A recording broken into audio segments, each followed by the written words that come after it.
Hello viewers, আসসালামু আলাইকুম। আমি সিলভিয়া রহমান আবারও চলে এসেছি নতুন আরেকটি রেসিপি নিয়ে। আর অল্প কয়েকদিন পর আসছে পবিত্র শবে বরাত। বছরের এই বিশেষ দিনটির জন্য আমরা সকল মুসলমানরাই অপেক্ষা করি, ইবাদত করে আল্লাহর নৈকট্য লাভের আশায়।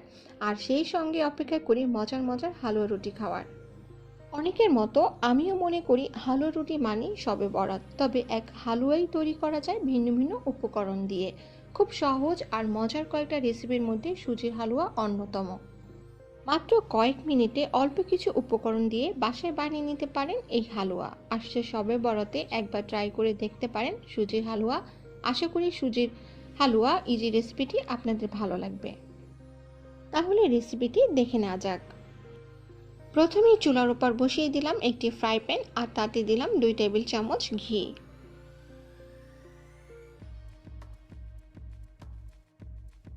এবার দিলাম 1.5 কাপ সুজি।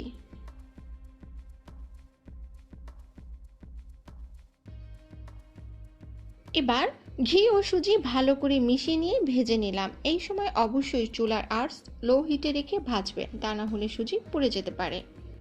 যখন সুজির মিষ্টি গন্ধ ছড়াবে তখন বুঝতে হবে সুজি ভাজা হয়ে গিয়েছে। ভালোভাবে ভাজা হয়ে গেলে দিয়ে দিচ্ছি চিনি দিলাম 1 কাপে 4/3 ভাগ, তবে চিনি আপনার টেস্ট অনুযায়ী নিয়ে নেবেন। এবার দিলাম 1/3 কাপ পাউডার দুধ। এবার সবকিছু মিশিয়ে নিলাম।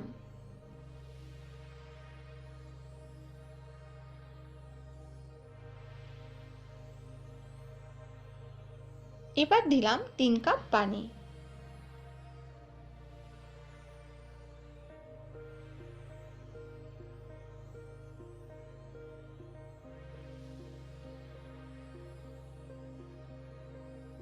এবার বারবার নেড়ে যেতে হবে, তা না হলে তলানিতে লেগে যেতে পারে।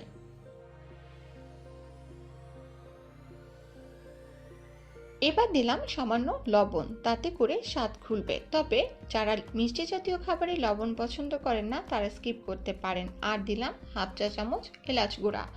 বাড়িতে এলাচের গুঁড়া না থাকলে আস্ত এলাচও দিতে পারেন।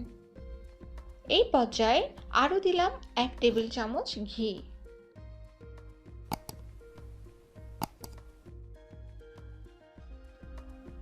এবার দিলাম 1/4 কাপ কাঠবাদাম ও কাজু বাদাম কুচি। আপনি যদি লুচি, পরোটা বা রুটির সাথে হালুয়া খেতে চান তাহলে একটু নরম নরম থাকতেই চুলা থেকে নামিয়ে ফেলবেন।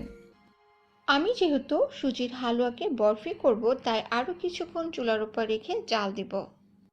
যখন দেখবেন সুজি আর প্যানের গায়ে লেগে থাকছে না, তখন বুঝবেন বরফি করার জন্য সুজি পারফেক্টভাবে হয়ে গিয়েছে। তখন চুলা থেকে নামিয়ে একটি ট্রেতে ঢেলে নেবেন। এবার পূর্বে থেকে একটি ট্রেতে ঘি ব্রাশ করে রেখেছি আর ওই ট্রেতে গরম গরম সুজি নিয়ে চেপে চেপে সেট করে নিয়েছি।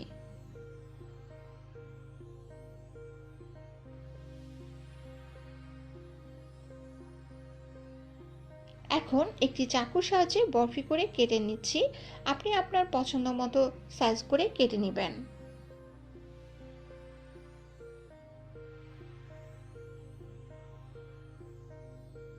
এখন কিছু বাদাম কুচি ও চেরি কুচি দিয়ে সাজিয়ে দিচ্ছি দেখার সৌন্দর্যের জন্য। এবার 1 থেকে 2 ঘন্টা ফ্রিজের নরমাল সেকশনে রেখে নামিয়ে পরিবেশন করে দেখাচ্ছি। তাহলে এই ছিল আমার আজকের চালের গুঁড়ার সুজির হালুয়া। রেসিপিটি যদি আপনার কাছে ভালো লেগে থাকে তাহলে একটা লাইক দেবেন আর আমাদের চ্যানেলটা সাবস্ক্রাইব করতে ভুলবেন না যেন।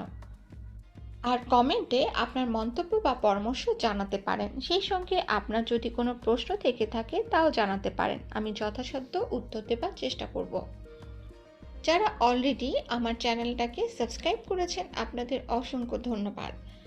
তাহলে আজকের মতো এখানেই বিদায় নিচ্ছি। সবাই ভালো থাকবেন, সুস্থ থাকবেন, আমার জন্য দোয়া করবেন। আল্লাহ হাফেজ।